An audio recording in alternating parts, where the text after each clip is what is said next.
A girl was looking for her missing brother. But hidden inside an old library book, she found something else. A list of names. Familiar ones.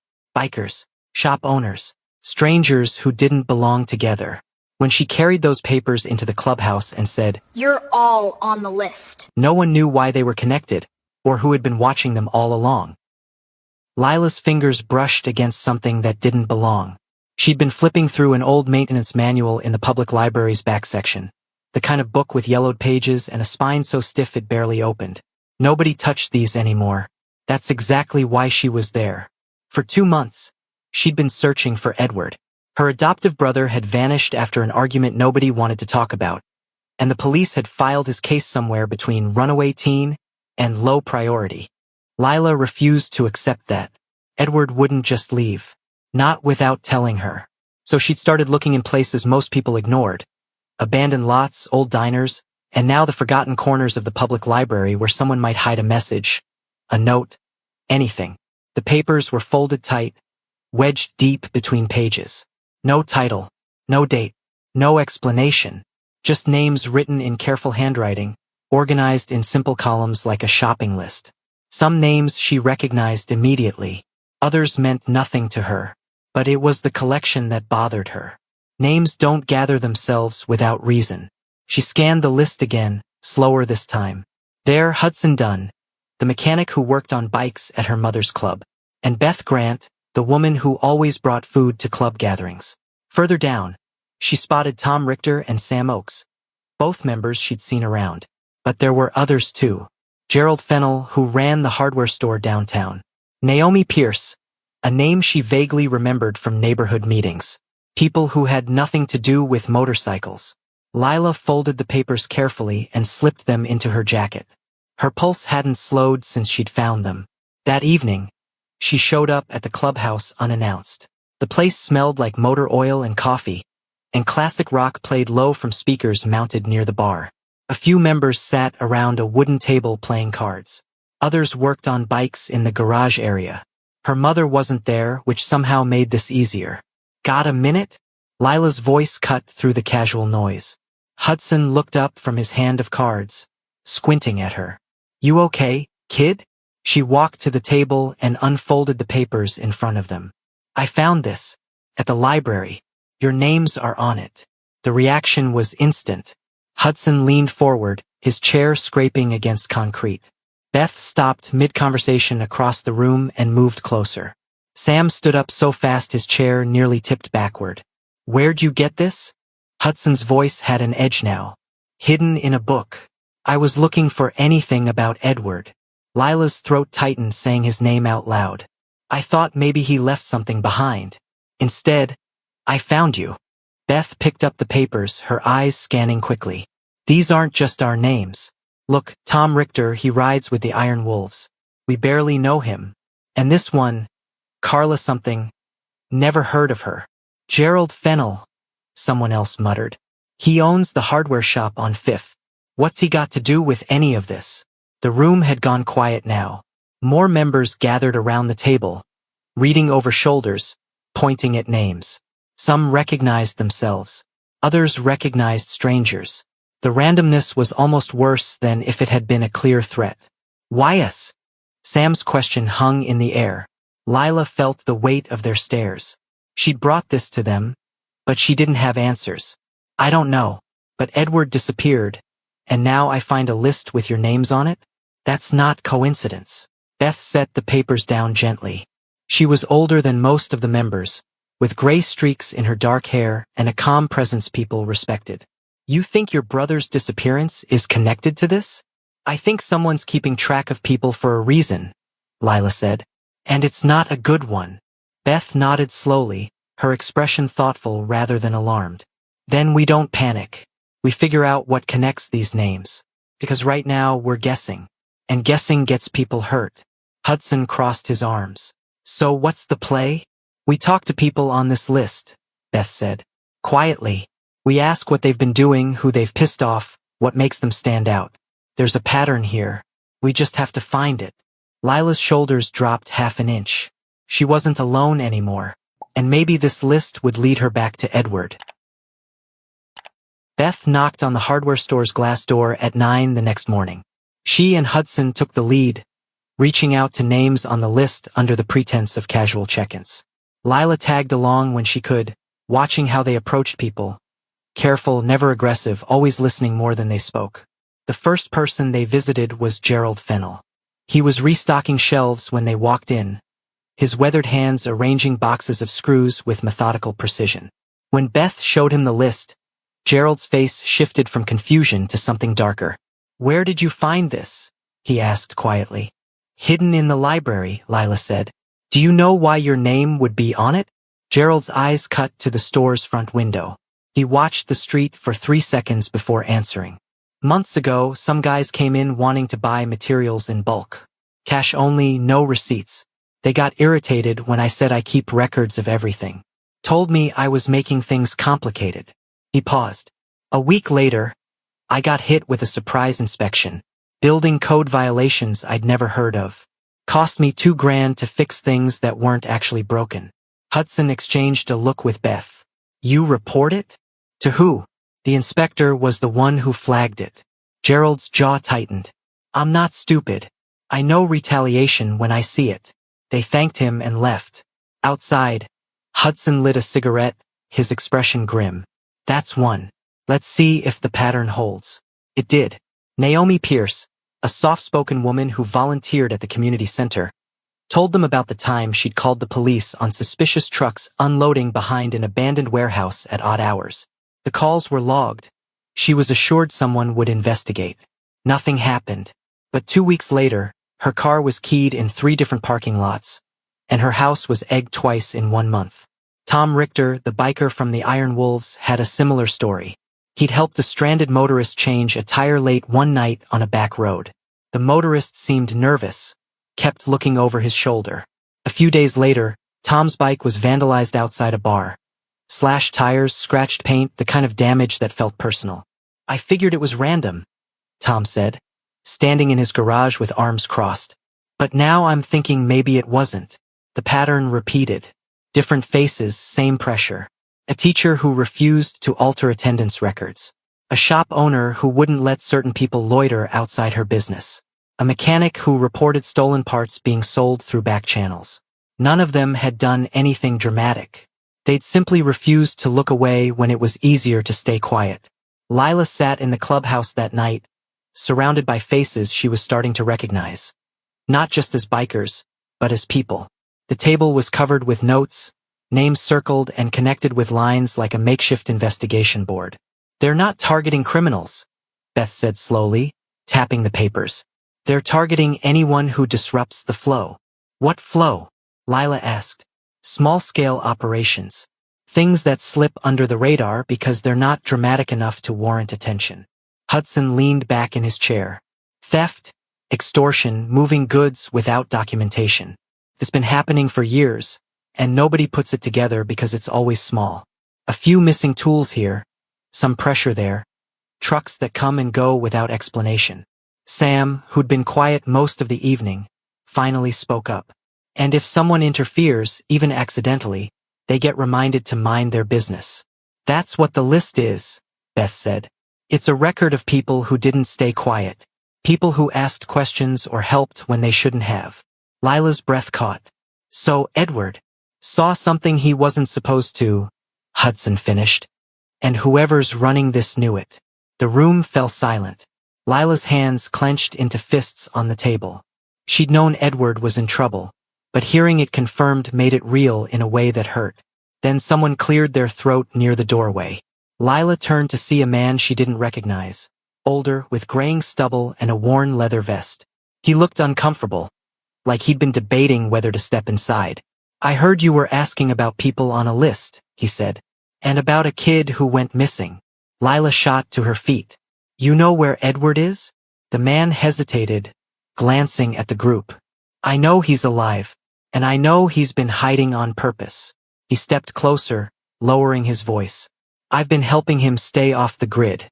He didn't disappear, he ran. And he had a damn good reason." Lila's chest tightened. Her lungs forgot how to work. "Where is he?" "Safe. For now." The man looked at Beth. "But if you're stirring things up, He needs to know.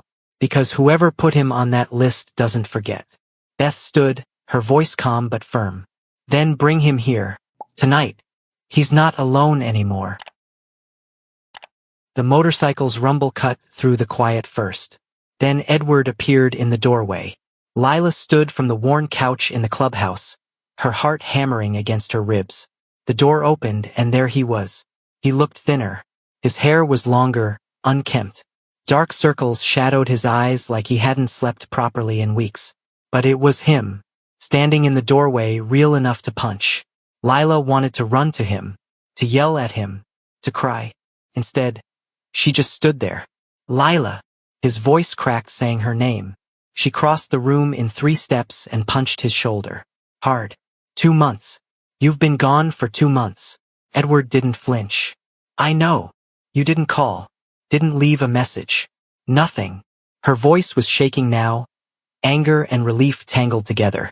Do you know what that did to me? To Mom. I couldn't. Edward's eyes met hers. The fear there didn't belong on his face. If I contacted you, they'd know where to find me. And if they found me, they'd come after you too. Beth stepped forward, her presence cutting through the tension. Sit down, both of you. We need to hear what happened. They moved to the table. Edward sank into a chair like his legs couldn't hold him anymore. The man who'd brought him, his name was Cole, stood near the door, arms crossed, watching. Hudson poured coffee into chipped mugs and slid one toward Edward.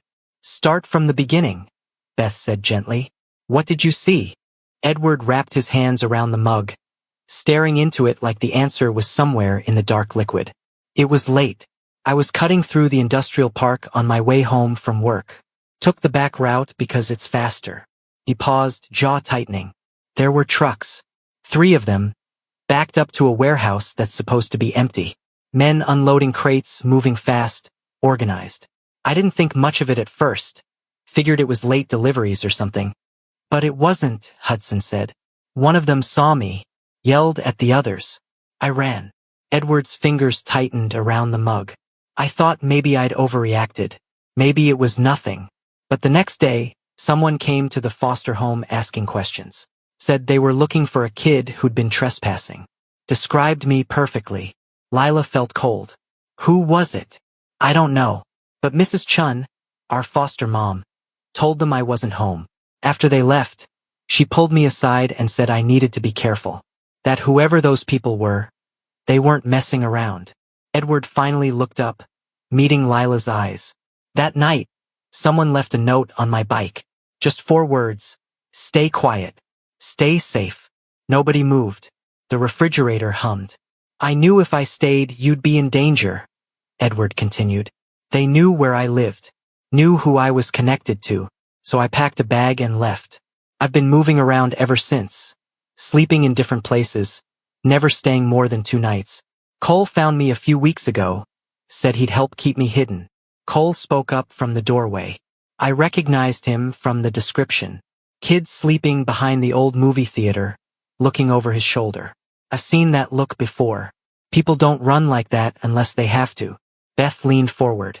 Did you recognize any of the men at the warehouse? Edward shook his head. It was dark, but I heard one of them on the phone. He said something about keeping things quiet because local pressure was heating up, and that if anyone else started asking questions, they'd handle it the same way they handled the others. The others, Sam repeated, meaning people on the list. Exactly. Hudson stood, pacing now. They've been doing this for years. Small operations, careful movements, enough protection to keep authorities from looking too close. And anyone who gets in the way gets pressured into silence. Lila felt anger rising in her chest. So what? We just let them keep doing it? No, Beth said firmly. But we're smart about this. Edward, you said you didn't trust the police. I tried filing a report once. Anonymously. Described what I saw. Gave the location. Edward's voice went flat. Nothing happened. No investigation, no follow-up. It disappeared like it never existed. That's when I knew someone local was protecting them. The weight of that hung in the air.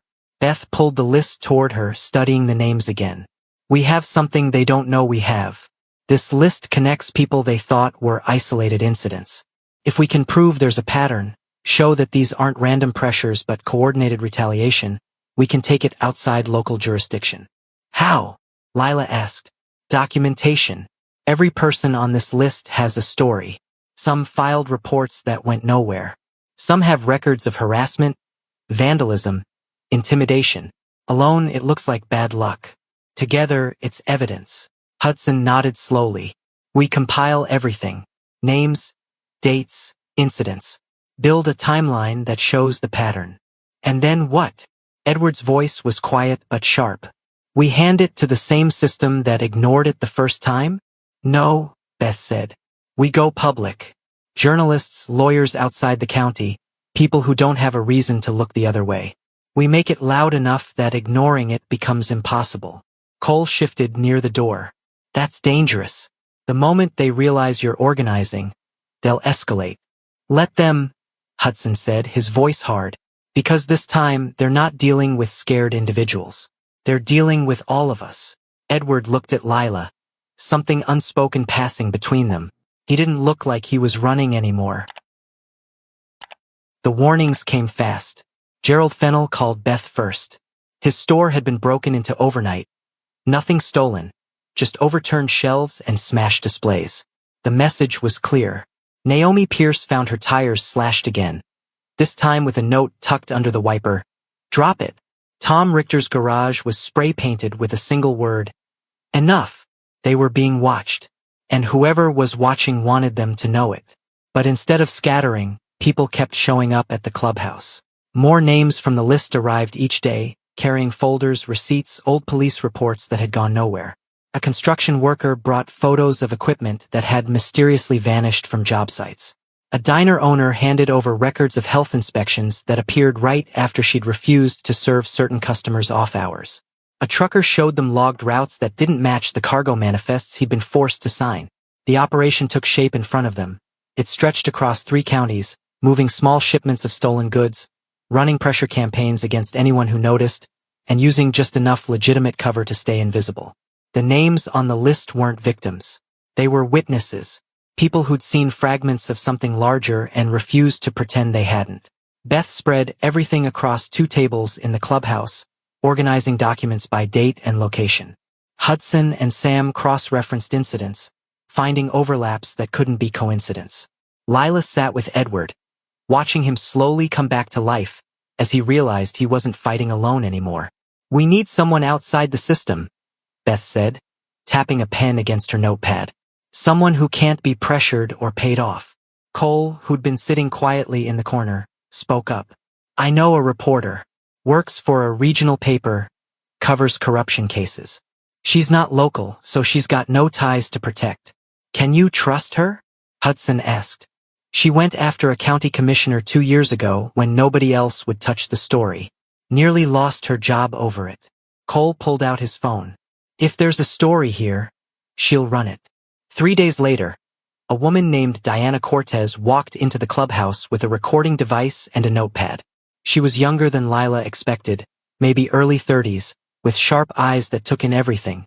The worn furniture, the people gathered around the tables, the quiet determination in the room. I've looked at what you sent me, Diana said, setting her bag down. Individually, these incidents are easy to dismiss. Together, they're a pattern. But I need more than documents. I need voices. One by one, people told their stories. Gerald talked about the inspection that nearly bankrupted him. Naomi described the months of harassment after she'd made that phone call. Tom explained how his bike was destroyed the same week he'd helped a stranger. Edward spoke last, his voice steady despite the tremor in his hands, describing what he'd seen at the warehouse and why he'd spent 2 months running. Diana recorded every word. When the interviews finished, she sat back, processing. This is bigger than I thought. You're talking about coordinated intimidation across multiple jurisdictions, involving law enforcement complicity, over a span of years. Can you run it? Beth asked. I can. But the moment this goes public, everyone in this room becomes a target. They'll deny everything, discredit you, maybe come after you harder than before. Diana's gaze swept across the group. Are you ready for that? Hudson didn't hesitate. We're already targets. At least this way, we're fighting back. The article ran on a Sunday morning, front page of the regional paper, and posted online with full documentation attached. The headline read, "The list they didn't want you to see. How a network of intimidation silenced a community for years." The response was immediate. Local officials scrambled to issue statements. The sheriff's department announced an internal review. County prosecutors who'd previously ignored complaints suddenly promised thorough investigations. Social media picked up the story, spreading it beyond the region. People who weren't on the list but recognized the tactics started coming forward with their own experiences. The pressure forced movement. Within 2 weeks, state investigators arrived, operating outside local influence. Search warrants were executed on 3 warehouses. Financial records were subpoenaed. 2 county inspectors were suspended pending investigation. The machinery that had protected the operation for years started breaking down under scrutiny it couldn't control. No evening news, just warrants and subpoenas. Lila watched it unfold from the clubhouse, Edward beside her. He still looked tired, but his jaw wasn't tight anymore. "You think it's really over?" she asked. "Not over," Edward said quietly. "But it's not invisible anymore. And that matters." Gerald reopened his store without fear of another inspection. Naomi started a neighborhood watch program that actually worked. Tom and the Iron Wolves partnered with the club for community events. Bridges built where there'd only been distance before. People who'd spent years keeping their heads down started speaking up, filing reports, refusing to accept intimidation as normal. Some disappeared before investigators arrived. Others had protection that held. The operation still fractured, but the silence that had protected them was broken. And without that silence, the operation couldn't survive. Months after finding the list, Lila returned to the library. She walked past the reference section to the old maintenance manuals, pulled out the same thick book, and opened it. Just yellowed paper and outdated diagrams. She thought about the names, about the people who'd refused to look away when it would have been easier, about Edward, who'd run to protect her and then found the courage to come back, about Beth and Hudson and everyone who'd turned fragments into evidence and fear into action. The list had been meant to track them. Instead, it proved they existed, that people still cared enough to interfere, to question, to help when it mattered. Lila closed the book and walked out of the library into afternoon sunlight. Edward was waiting outside, leaning against his bike, no longer hiding, no longer running. "Ready to go home?" he asked. Lila smiled. "Yeah, let's go home." This story reminds us that resistance doesn't always look like rebellion. Sometimes it's just refusing to stay silent when it's easier to look away. Lila didn't have power, connections, or protection. She had questions and the courage to ask them. What would you do if you found that list? Share your thoughts in the comments below. If this story moved you, hit that like button and subscribe to embrace the journey for more stories about ordinary people doing extraordinary things. Thanks for watching.